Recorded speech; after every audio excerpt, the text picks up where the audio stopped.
Nikon very recently released a brand new mirrorless APS-C camera, and hopefully they are now trying to get like their lens situation a little bit less confused in their overall mirrorless marketplace. But today we're gonna unbox the Nikon Z50 and find out what comes with it, and is it any good? Let's find out. What's up, everyone? I'm the Everyday Dad, and if I can figure it out, you can figure it out. So I'm a big fan of the Nikon Z ecosystem. I really liked the Z6. It was one of my favorite cameras of 2018, right? It came out in 2018? Time flies. And now we're gonna check out the Z50, which is the same mount, but a smaller sensor. And before we crack this box open, I would like to thank my friends over at B&H Photo for loaning me this kit, the 16-50 with the 50-250. It does come with two lenses.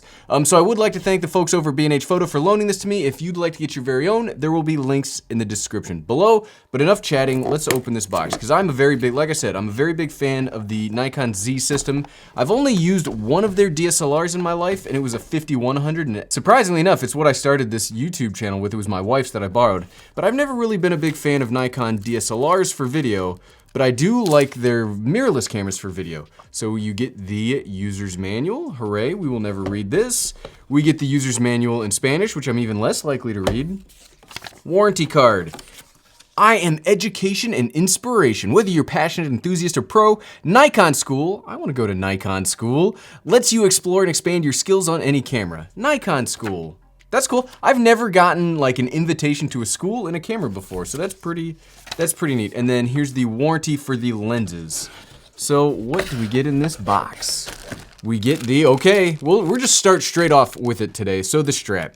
I ask you guys all of the time, do you use the strap that comes included with the camera? I have never, ever used this strap, despite my promises that maybe I will start. So this one actually looks pretty nice. It's bright yellow. I would say that this kind of screams to me, Nikon Z screams expensive, so I would probably buy a different off-brand strap. But let me know in the comments if you use the strap that comes with your cameras. It's always about 50-50. Which surprised me, because every time I make an unboxing video about a camera, I'm like, it's always 50-50. And then it always ends up being 50-50. So we've got a USB to micro, can you see that? A USB to micro USB, so this does not have USB-C, which is disappointing, but this is a cheaper, smaller camera. We've got the battery, which definitely looks to be like a new style battery that I don't think I've seen before. Rechargeable lithium, the ENEL25, which is a 1120 milliamp hour battery. So it should have, this is so small though, so that makes me feel like this body is gonna be tiny.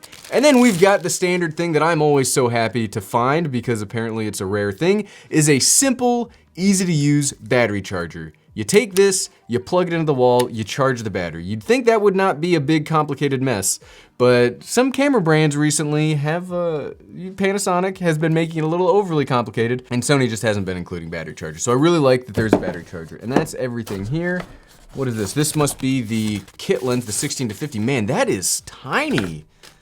Wow, that is small. It doesn't come with like a really nice, I'm not as big of a fan of that cheap lens protector on the back, the lens cap on the back, but this is a tiny lens. Like this is right up there with the Sony 16-50 kit lens for their APS-C cameras, which while it's not like the best optical lens, I've always been a big fan of it just because of how small it is and how easy it is to get around places. So, ooh, look at that, it zoomed, look at that.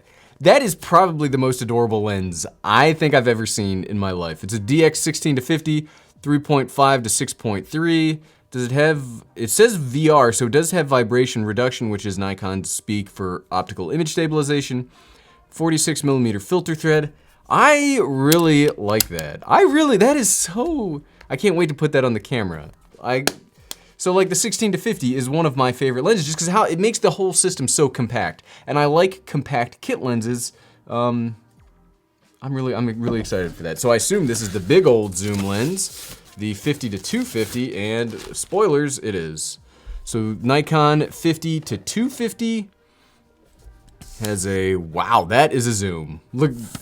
That is a zoom range. So because it's 50-250, this is what, more like a 75, so 70-200 or 70-300. The focus ring feels good. The zoom feels good. Again, I wish they just included like a not just cheapo lens cap here on the back, but again, cheaper camera. That glass looks beautiful. It's not that heavy. Like, it's smaller and it's not as heavy as I expected for a big telephoto. Is that telephoto? I don't use zooms. I'm a wide to standard range kind of a guy, but I did want to try out. That's cracking me up. This is also vibration, says VR, so it's got stabilization built into it, 62mm filter thread, and it's a 4.5 to 6.3. Okay, that's a pretty nice, you get a standard zoom and a big zoom. Now, so those are APS-C lenses, so if you put it on like the Z6 and you don't have it in APS-C or crop mode, you will get some vignetting on the side. Let's move that out of the way. And here, this thing is small. This is a teeny tiny camera. Check that out, man. But look how big that mount is. Like the Nikon Z mount is one of, ooh, hold on, before we start talking. Oh yeah. The Nikon Z mount is already one of the biggest mounts in the mirrorless landscape, so putting that on an APS-C camera is insane. Like, look how awesome that is. Wow, so this is, wow, that feels really good in the hand too. The physical construction feels pretty darn good. We've got the on-off switch, record. That's all right. Hopefully we'll still be able to set the record to the shutter button. We've got 2 full set to dials, so you can do that. We still get the customizable buttons like on the Z6. The lens remover, HDMI microphone, so we do have a microphone. 3.5mm audio, HDMI, and it's micro HDMI, which I am unhappy about. I do wish that this continued to have the mini HDMI from the Z6. The mode dial is very, very nice. Oh, I'm noticing that it does not come with a hot shoe protector. We'll see, we'll see. They're skimping out. I like the build quality, I like all the stuff that comes in the box, but I feel like they're skimping out a little bit with the cheapo knockoff cap, and then no hot shoe protector on top. The buttons all do feel really good. The SD card does go, can you see that? The SD card does go with the battery. So as much as I would have hoped for a side mounted SD card, we do not get that. But yeah, it feels pretty darn good in the hand. It's got a big screen. The thing, if I remember correctly, oh yeah, it flips down, it doesn't flip up. So I guess if you're just hand holding the camera, that'll be fine, but it is kind of disappointing where if you want to like put it on a tripod or anything like that, you're not going to get that articulation, or use any kind of like handheld mini tripod, it's not going to work as much. But personally, I haven't been using mini tripods anymore, so I don't know that this would be that big of a deal for me, but we'll find out in just a minute. So let's see, do we have any battery life to mess around with this thing? Because I would like to, maybe. I can't go a single unboxing without dropping something. I wish I planned that. Like, I wish all the times that I drop something in an unboxing, I wish I could be like, yeah, I planned that. That's my thing, right? It's always a big pain. But okay, so we do get some battery. Let's see, English. We live in London for right now. We'll change that later. Daylight savings time, yeah, whatever. Whatever. Done. I'm done, son.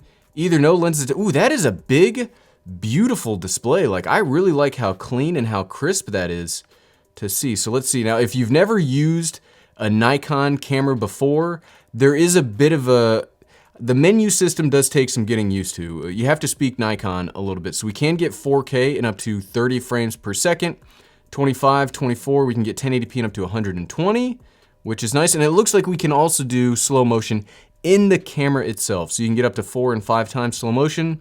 I do like that. It is it's a fully functioning touchscreen. ISO, white balance. So let's put the lens on it, so maybe we'll get some more of these things activated. And it's a Nikon, so it like turns the opposite way of the rest of the world. That is a nice kit. Okay, I really like that. So again, I'm a big fan of the Sony a6400, which is a small camera, but it's kind of a pain to hold. But this feels fantastic in the hand. Like, there's the way that this grip, can you see that? The way that this grip is built, it feels incredible. Like, that feels really good, especially for an APS-C camera. Normally they don't feel as good. Like the Sony a6600, which we'll be talking about next week, does feel good in the hand with that bigger battery, but this feels fantastic. Okay, let's switch over to movie mode. So okay, I got it. Man, I feel kind of dumb now. So that switch right here is stills and video. For some reason, I'm so used to the GH5, I was like, oh, this is the on switch, right? So you can switch between your stills and video settings, which I really like that. I like elegant solutions to get around problems people would have in those kind of situations, and that switch, even though it stumped me and I feel kind of dumb about it, I actually kind of like that. Now we are in video recording mode. Now we can hit the shutter button and record. So now we are recording on the Nikon Z50, and this is the, obviously it's the exact same setup that you just saw with the GH5. Here's the GH5 over there. Hey everybody, there's the light, there's the overhead camera. So this is the exact setting we do have it on auto ISO. So this is the indoor image quality. If you were like, hey, I'm gonna buy the Z50 and I'm only gonna use the kit lens and I'm gonna hand hold it and vlog with it indoors, which nobody on this planet would do. But if you are that one single person, this is what it would look like. I hope the autofocus is good. So I did really like the autofocus on the Z50. I thought the face tracking was perfectly acceptable.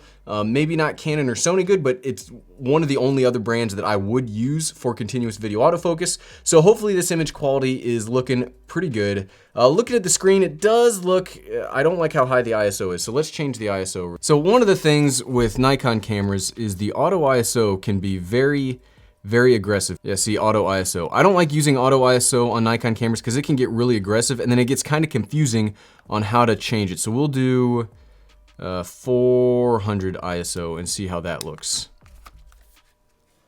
A little dark. So we'll do 1000 ISO instead of that craziness.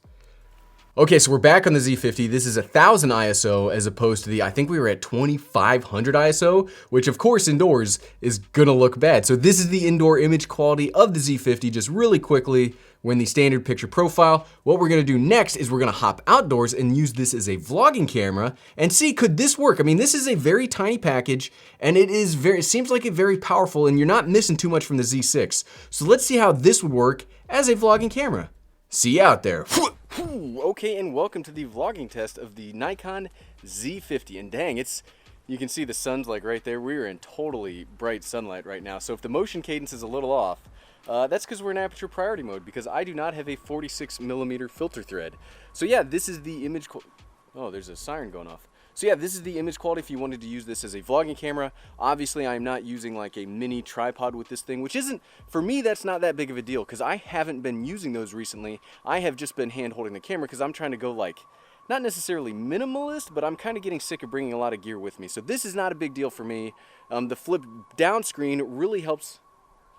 I think the siren's driving around this way. The flip down screen is actually something that I don't mind because with like the Sony flip up screen, the microphone becomes kind of a pain. You do have to buy another piece, which is not necessarily a deal breaker, but it's something else that you can forget. So I actually, as much as I thought that I wasn't gonna like the flip down screen, it's not bothering me that much. And you can also see how the stabilization on the lens is working because we are just hand holding this. So yeah, what are some things that you would like to see out of the Nikon Z50? Leave me a comment below. And if you liked this video, I bet you'd like the one where we talk about the Sony a6400, which is the almost direct competitor to the Z50, and I called it the best camera of 2019. You can find that video right here. Click here to watch. Thanks for watching.